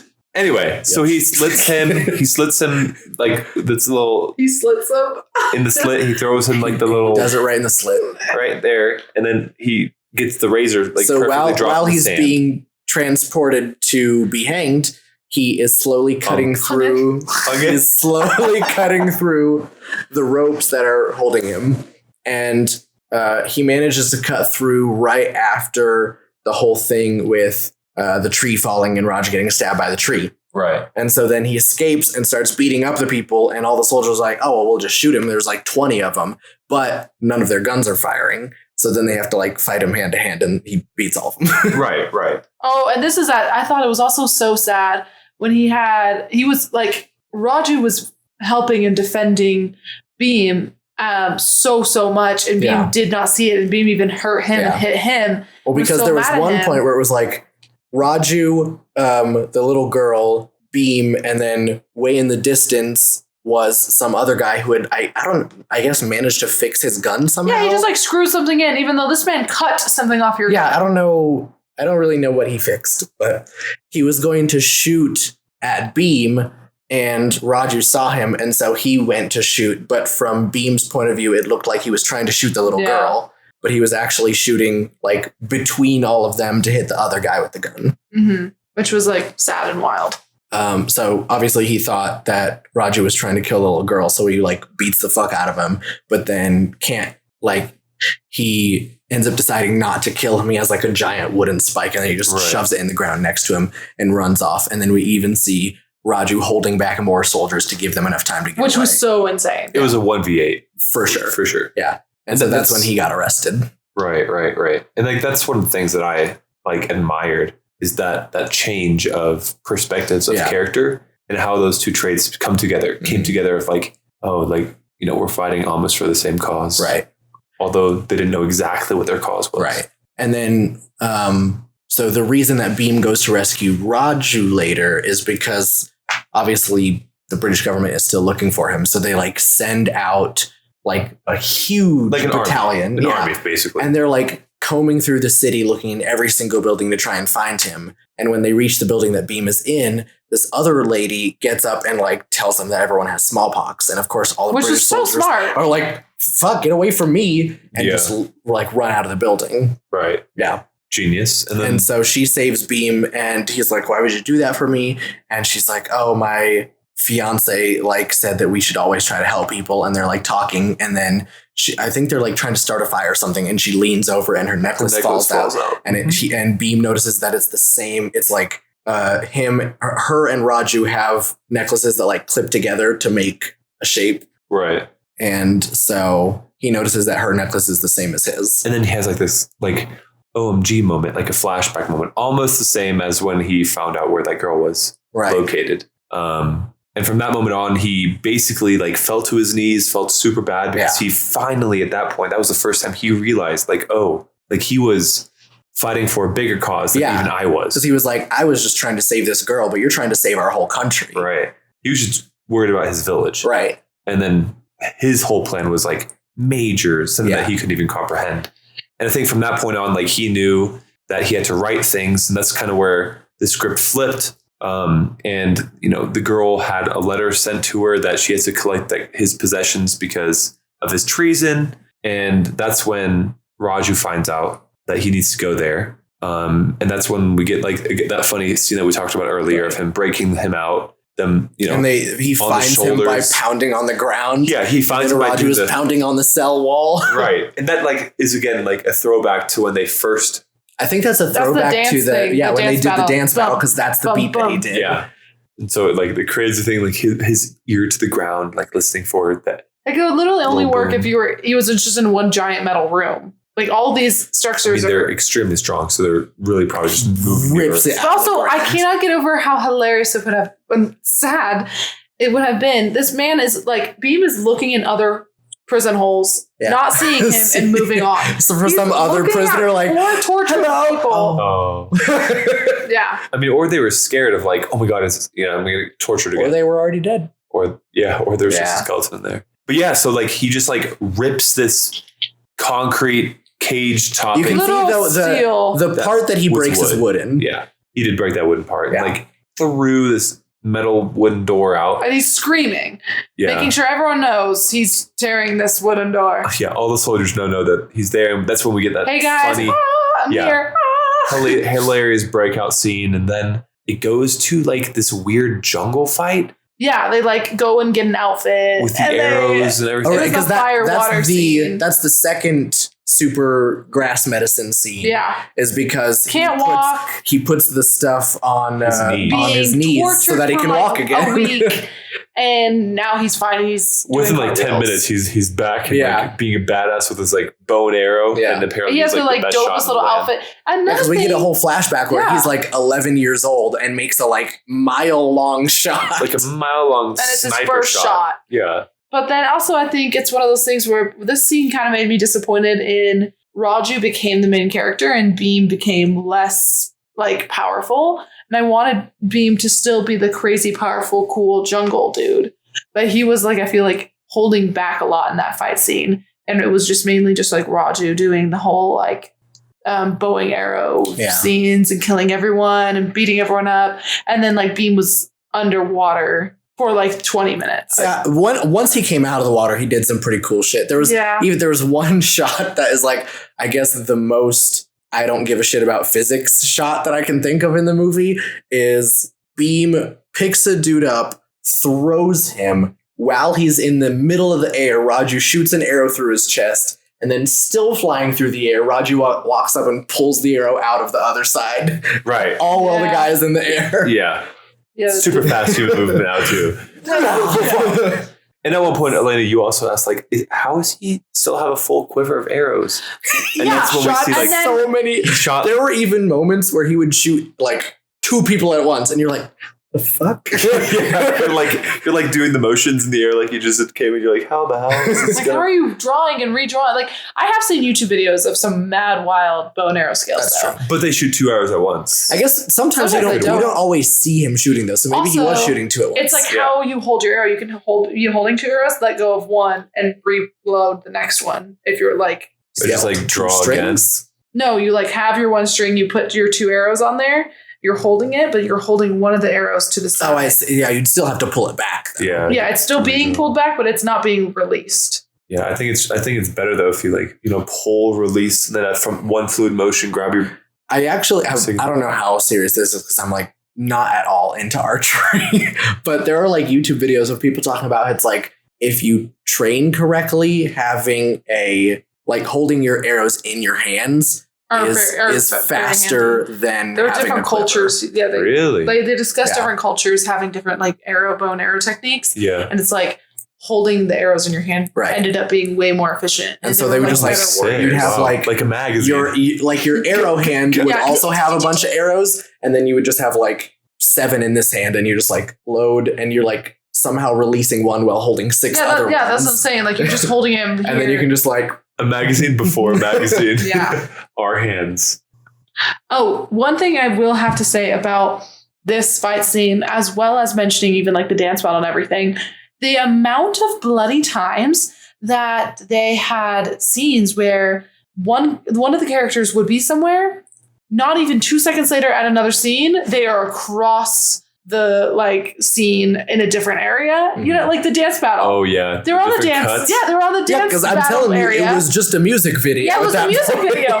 And then he was like by the orchestra, and then he was like by the castle, and then he was like amongst the crowd. And I'm like, sir, why are you sprinting everywhere and dancing in different places? And realistically, in the story, you're dance battling for the people at the dance battle. When you're in a music video, you can teleport. That's a known rule. Physics doesn't apply. Neither does space time. I just thought it was so hilarious because then even at the fight scene, it was just like them randomly being literally everywhere possible you would imagine they could be. Yeah. So after they have that. Wait. But we also have to mention during that scene, I just remembered. Yeah.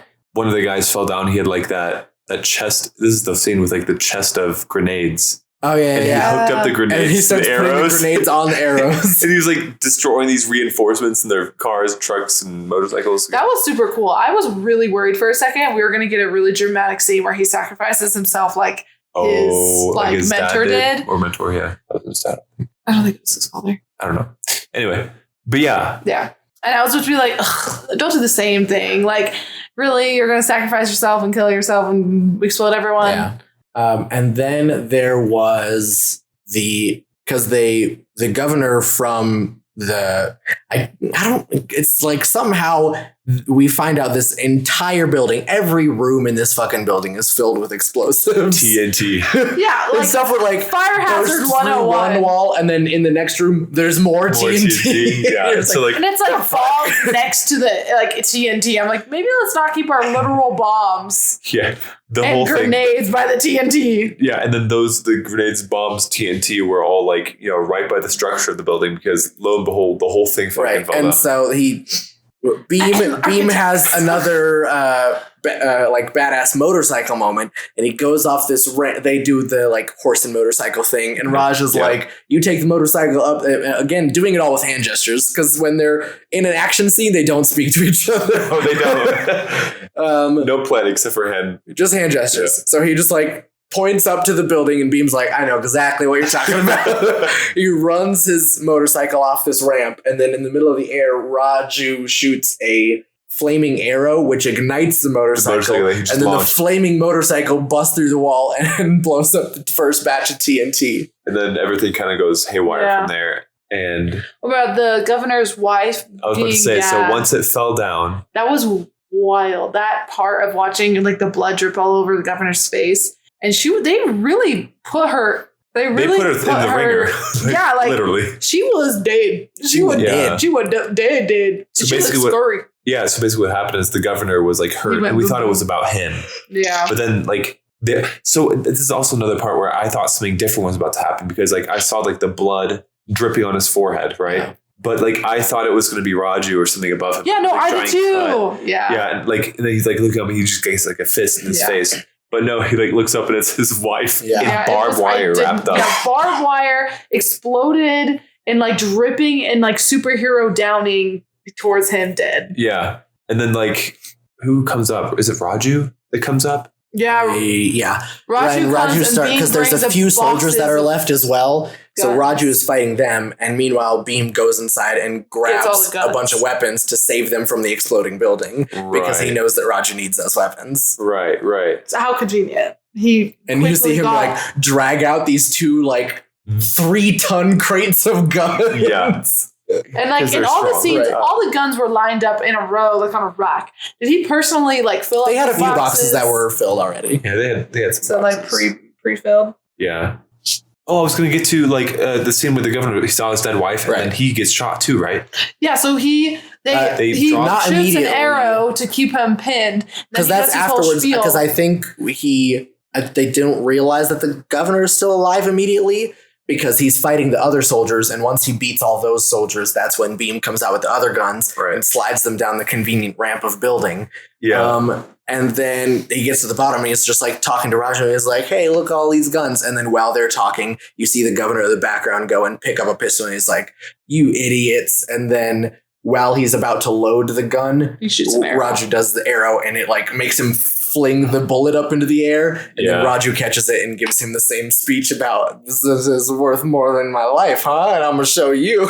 I'm gonna give it back to you in a like. Yeah, if it's worth so much, let me give it back to you. And then he shot him. Yeah, he was like, "Wait, no, don't do it." Yeah, but the screaming scene, like the governor's begging for his life for so long. I'm like, this does not feel like an evil. Yeah. Scene. I think the governor. I mean, that kind of shows though, like the cowardice like sometimes. Being, so cool, but it's all like hiding. All facade. Yeah. All facade. It's all the facade. So then they shoot the governor.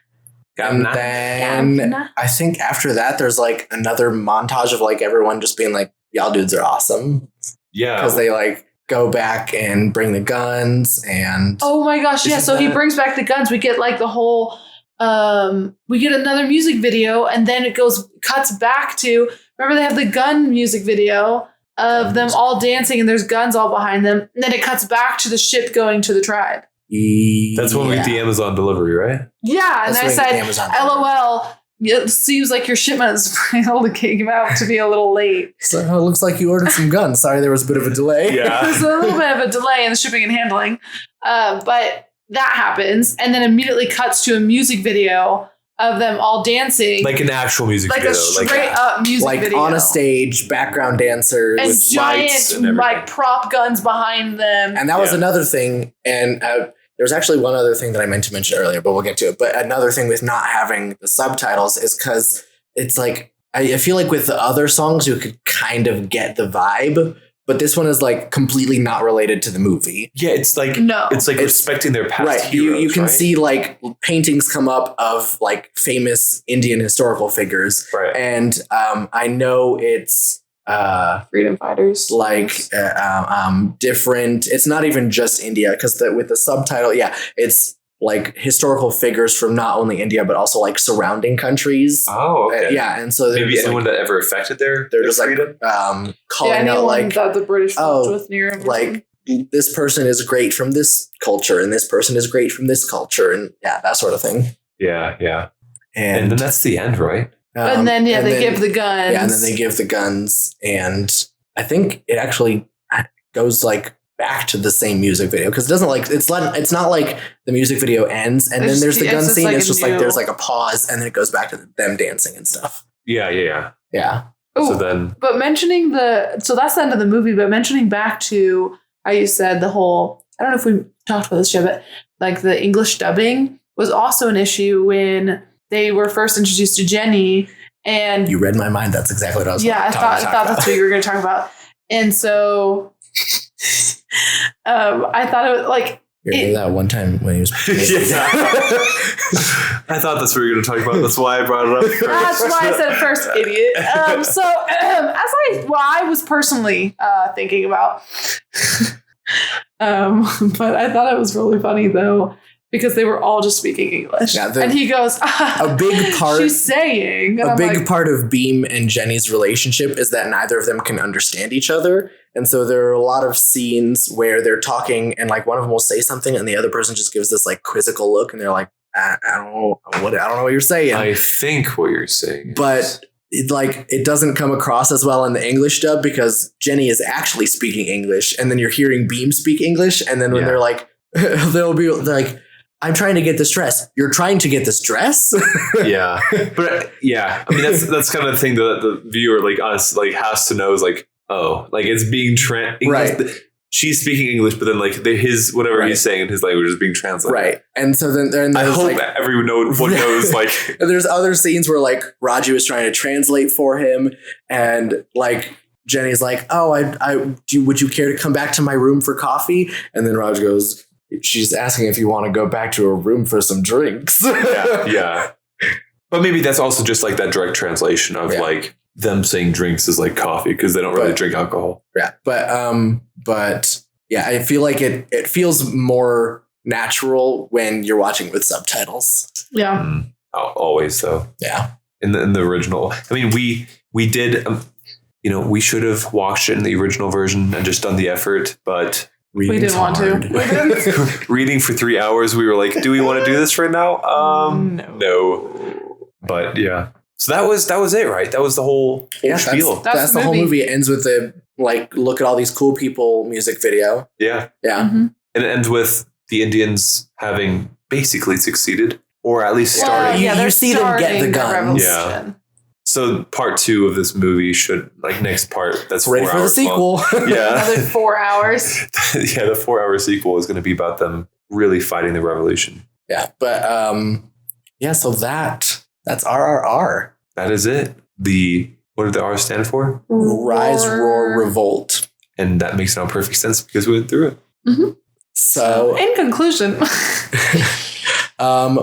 let's talk about Luca. I believe you actually got another opinion about this movie. Right. So some of our listeners, thank you, Andrea and Baron, do appreciate, your input, aka my parents. Okay, so I just left it. I'm just gonna straight up read their feedback, and this is again another example of something that you can send in to our podcast or tweet at us. So he said, this is my mom and dad's opinions both. This movie was visualizing 2 impressive individuals. The overall atmosphere was the feel to fight injustice, in this case, the British dominance. The movie story was weaving this hunt for justice into the human domains. At first, the audience was prepared for the ultimate injustice, death, but in the last third of the magic of honest and justice merged together into a heart-pleasing story we all were hoping for. In summary, amazing man-nature project, great dancing, and a dream of an ending. And then my mom was like, I might want to add that I found it fascinating that the two revolutionaries found their friendship without knowing the essence of each other's purpose, which was to serve justice for their people. And then she said, like-minded people find each other to serve a larger purpose. Yeah. Yeah, that is a really good point. That's spot on, yeah. That's spot on. Because it's like, it does make sense. It's like, even when this person thinks or knows nothing about you or thinks that you have a certain background, if you both have the same kind of personality and drive and like you know what I mean? You're kind of like your minds are thinking the same way. You connect with someone easier and you're going to be friends with that person. Yeah. Because you're like, you connect more easily to someone with the same morality as you. Even if you don't like speak of like, hey, what is your morale? Yeah. You know? Mm-hmm. I think that's the biggest summary. Thing is like them saving the boy.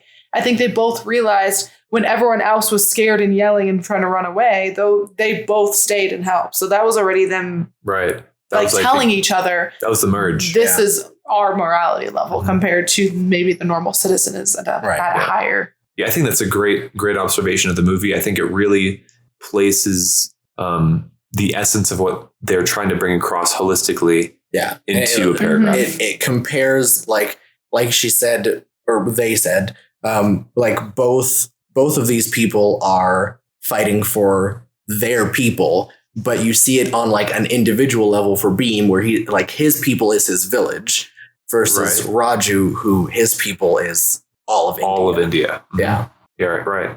Well, thank you very much, Andrea and Bernd, aka Mom, Dad. I do appreciate this. It was a beautiful, beautiful composition of the movie and what it was trying to bring across to its viewers. So great points. Honestly, you know, another thing that paragraph kind of reminds me of is the shift between like talking about the shift between how Raju originally was so focused on rifles and killing and like how they were talking about the ultimate price was death or whatever and everything. But then it's like Raju also thought the ultimate thing was I need to get guns to my people. That's the only way we can revolt and only way we can get things done is with guns and killing and death.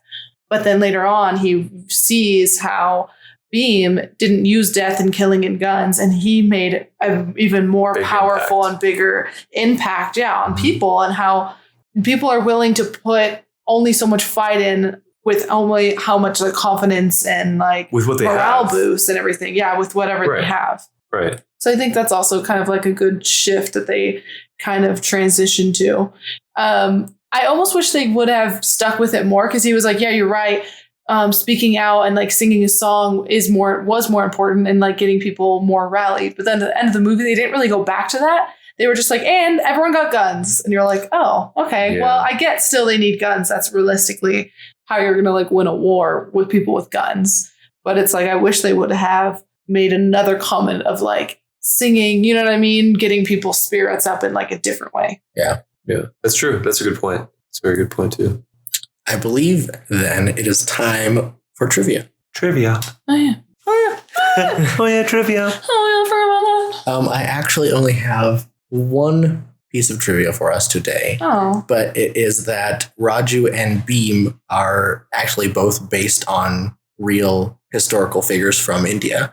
Really? Although, remember in the beginning of the movie, they said, no matter how much things might look similar, these stories have nothing to do with each other. Well, that's the thing. The story doesn't. So the real Raju and the real Beam were very important, like freedom fighters and historical figures for India, but they never met in real life. They're just like two completely different historical characters.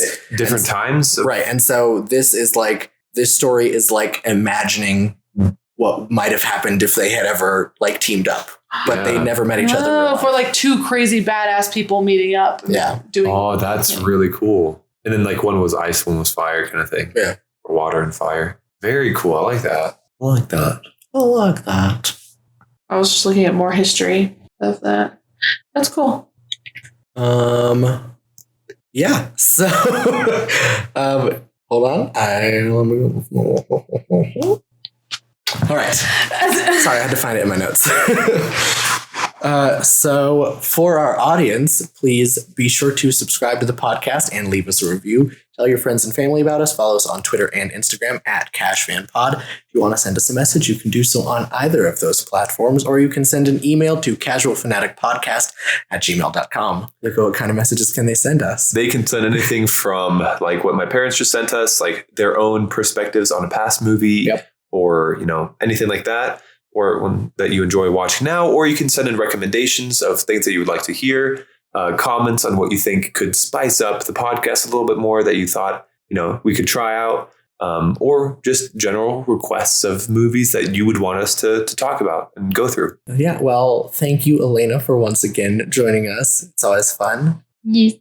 I do it for you. I like the third person perspectives of another casual viewer. Yeah, but we should have introduced you as a casual viewer as well. I am definitely a casual viewer. So we have had on Fanatics, and then it's me and two Fanatics, and that is an interesting conversation. Wow. Reviewing such different movies as well, because I've reviewed all now different genres. Right, yeah. Well, this has been Casual Fanatic. Thanks for listening. Thanks for listening. Bye.